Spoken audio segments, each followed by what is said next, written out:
Hey folks, this is Vince with Dad's Gaming Addiction, and today we're going to take a quick look at the game Jumbulaya. Jumbulaya, whatever. I'm going to be butchering that word for the next 5 minutes, I think.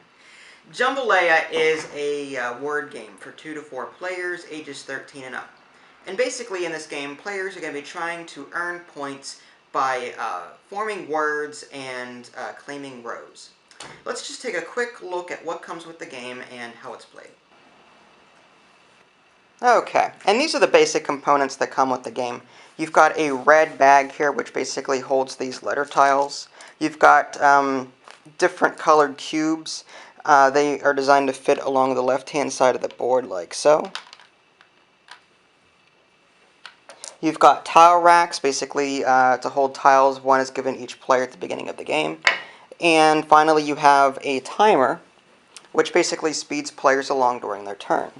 Now, as far as the main board goes, there's 9 rows here.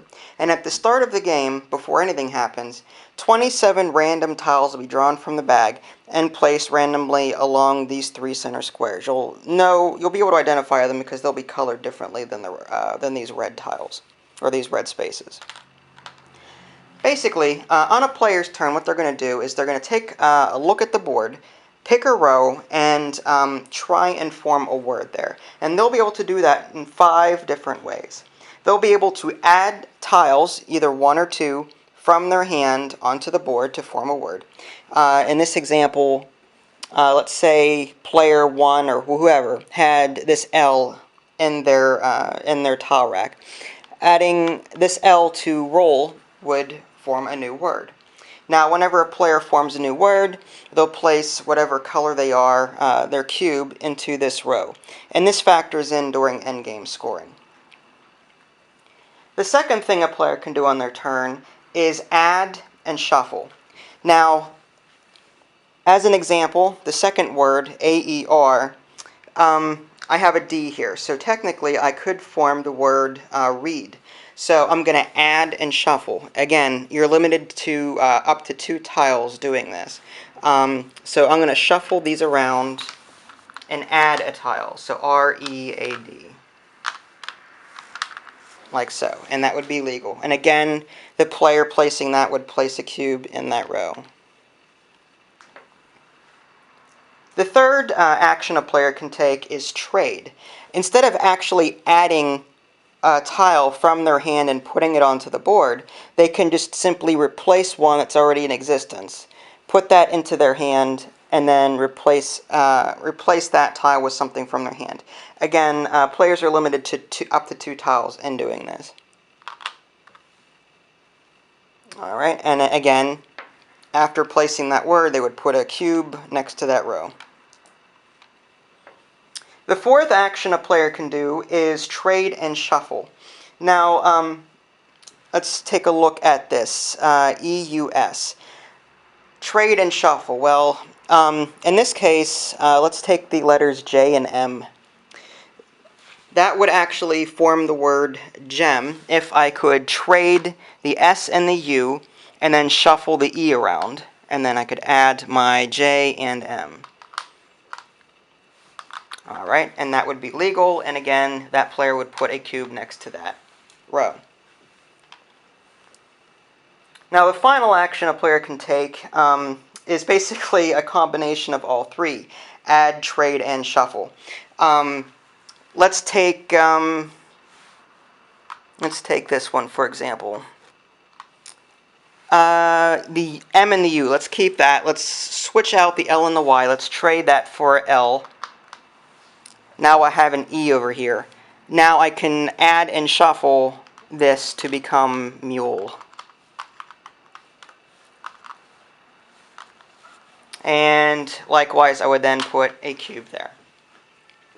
So as you can see, there are a lot of different ways for a player to actually proceed on their turn, and it can actually be quite a challenge, just because you've got this timer going on in the background. Though I found that in an educational setting, this timer can be ignored. I prefer to promote education as opposed to rushing through things. So, you can play how you want. The game is flexible that way. Okay, and basically that's all there is to it. Players are going to be continuously taking turns, adding letters to these rows, forming new words, claiming as many rows as they can, switching out cubes for their own cubes, and so on and so forth, until one of three game-ending conditions occur. The first game-ending condition is when someone calls out Jumbulaya, which simply means that they found a word that spans across 7, 8, or 9 rows. In this case, in this example here, R-E-A-D-E-R-S, readers. That's a 7-letter word, in which case the game would end. Another way a game can end is if someone forms a 10-letter word. Finally, if someone manages to claim all of the rows on the board, that also would end the game. Now, I'm not going to get into specific point values here, but it's important to note that the person that does call out Jumbulaya, if that actually occurs, will receive some bonus points, and basically each row is looked at in regards to scoring. The more blocks here that you have on these rows, the better your chances of winning. Each row is looked at during scoring, and the longer the word, the more points you receive. So it'll behoove you to try and claim rows that have a lot of letters in them, just so that you can receive a lot of points at the end of the game. So that's it. Players add up their total points, and whoever has the most wins the game. Okay, and just to quickly illustrate the rules and to give you an idea of what a typical turn might look like, Vinny and I are going to go ahead and play a few practice rounds. So, Vinny, go ahead and start us off.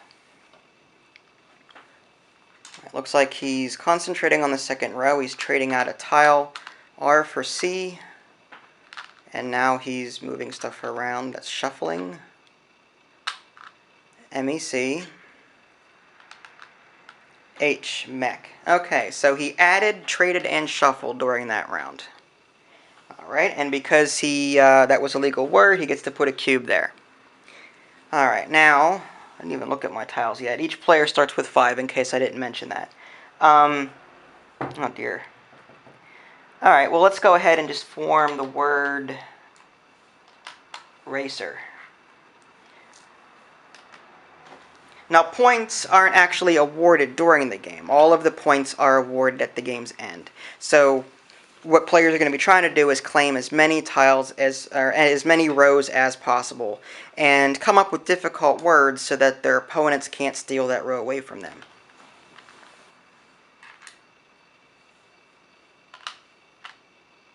Alright. You get to put one of your cubes on that row, which is ironically the name of the word you chose. Alright, gee, I wonder where you got the inspiration for that one. Alright. Not in the You sure it's not in the dictionary? No. Okay, that's a good point. If a player tries to play a word that doesn't conform with the dictionary with the English language, they can challenge that, and the player, if found out, and if it's determined that that is actually not a word, then they have to take the letter back, and that player loses a turn. So in this case, Vinny would get to go again. Okay, now I skipped ahead just a little bit just to show you the end of the game. I've been strategically placing my letters throughout these rows to try and form the word that I was looking to, just so that I could say Jumbulaya and end the game. In this case, I think I finally have it. I'm going to replace the L with the M. And now going down, S, C, R, E, A, M, I skipped this line, M, E-R, Screamer. That's 8 letters. So in that case, the game would end, and I would score 12 points as a bonus for doing that. And then I would also score for each row that was under my control, and the points would vary depending on how many letters were actually in the row. Likewise, he would score on the rows that he has, and whoever had the most points would win the game. And there you have it. That's just a very quick look at the game Jumbulaya. Excellent game. I highly recommend it. It's great for vocabulary and spelling, and it would work great in a classroom, I think. My only concern is that there's a lot of little pieces, so little kids may not fare well with these. They may lose them or eat them. So, yeah, I mean, the age requirement is a good idea. Although, I have played this game with Vinny when he was 11. Even though the minimum age says 13, I think 10-year-olds and up would work fine with parental supervision. Well, there you have it. You can check out the review at www.dadsgamingaddiction.com, or you can click on the link in the below description. That'll take you there as well. This is Vince and Benny Jr. Thanks for watching, and we'll catch you next time.